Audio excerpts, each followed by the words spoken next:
Papua yaitu Ustadz Fadlan Garamatan untuk mengucapkan 2 kalimat syahadat. Dan video ini kembali populer belakangan ini.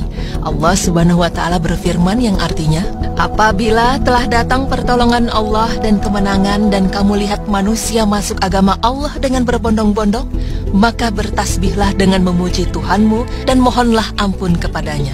Sesungguhnya Dia adalah Maha Penerima Taubat. Quran Surah An-Nasr ayat 1 hingga 3.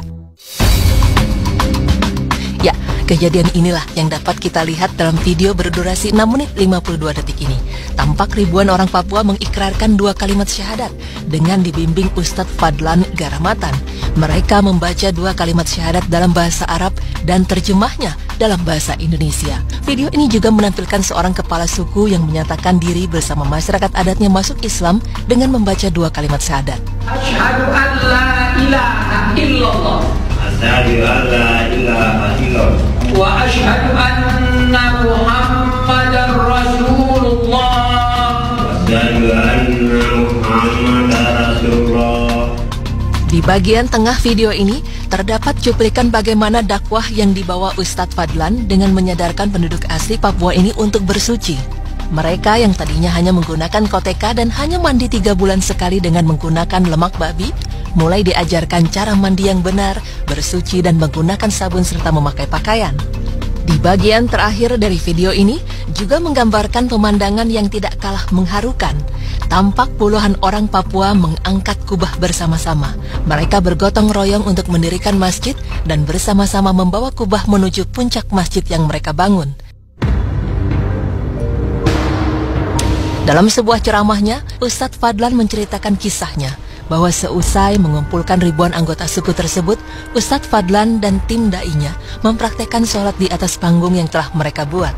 Begitu sholat dimulai, warga suku yang sudah mandi maupun yang belum mandi berdiri dan berputar mengelilingi panggung tempat sholat tersebut.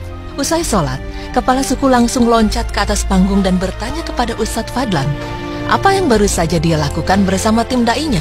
Dengan sabar, Ustadz Fadlan menjelaskan bahwa yang mereka lakukan baru saja itu adalah sholat yang dilakukan 5 kali sehari untuk menyembah Allah Subhanahu wa Ta'ala.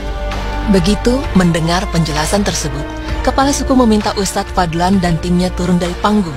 Kemudian kepala suku besar naik ke atas panggung bersama 6 kepala suku lainnya untuk melakukan rapat adat membahas kehadiran Ustadz Fadlan. 1,5 jam kemudian, kepala suku berdiri di atas panggung dan berteriak kepada warganya, hari ini kita senang, hari ini kita gembira, karena anak-anak ini datang mengajarkan kita agama yang benar. Dalam rapat adat kami sepakat bahwa kita semua yang berkumpul di lapangan ini mengikuti agama yang mereka ajarkan. Mendengar penjelasan dari kepala suku, sontak Ustadz Fadlan dan tim da'inya sujud syukur dan menangis kepada Allah Subhanahu wa Ta'ala.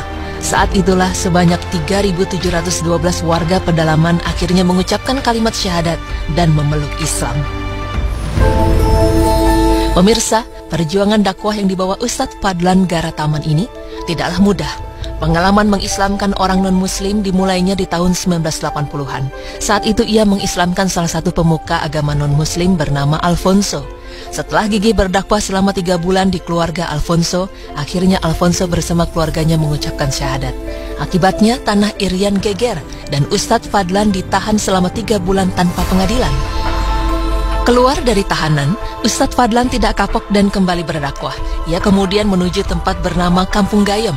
Baru sampai di tempat tersebut, kepala suku langsung melempar tombak beracun ke salah satu kaki Ustadz Fadlan dan tepat mengenai betisnya. Ia pun harus masuk rumah sakit selama beberapa minggu. Setelah sembuh, ia kembali datang ke Kampung Gayem lagi hingga akhirnya kepala suku yang menombak kakinya masuk Islam. Tapi lagi-lagi, setelah mengislamkan seorang tokoh, Ustadz Fadlan ditangkap dan dipenjara lagi, dan kali ini selama 6 bulan. Kisah dakwah Ustadz Fadlan yang fenomenal adalah saat 3.712 anggota suku di Irian berhasil diislamkan dan mengucap kalimat syahadat dengan metode bersuci dan mandi menggunakan sabun yang ia terapkan. Dengan penuh kesabaran dan keikhlasan serta tawakal kepada Allah, berbagai usaha dan upaya Ustadz Fadlan kini membuahkan hasil. Hingga saat ini sudah banyak penduduk Papua yang menjadi Muslim, sekitar 221 suku yang sudah memeluk Islam. Jumlah warga tiap suku bervariasi, mulai dari ratusan sampai ribuan.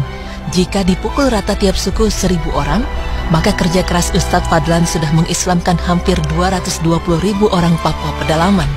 Bahkan karena kerja keras dakwah dengan mengajarkan masyarakat Papua mandi dan memakai sabun, Ustadz Fadlan Garataman juga dikenal dengan sebutan Ustadz Sabun. Namun Ustadz Fadlan ini menganggap rintangan-rintangan yang ia dapatkan selama ini itu belum seberapa dibandingkan perjuangan Rasulullah SAW. Beliau bahkan diusir dari negerinya Mekah karena ketidaksukaan penduduknya menerima dakwah Rasul. Walaupun begitu, Rasulullah SAW tetap sabar menghadapinya. Masya Allah.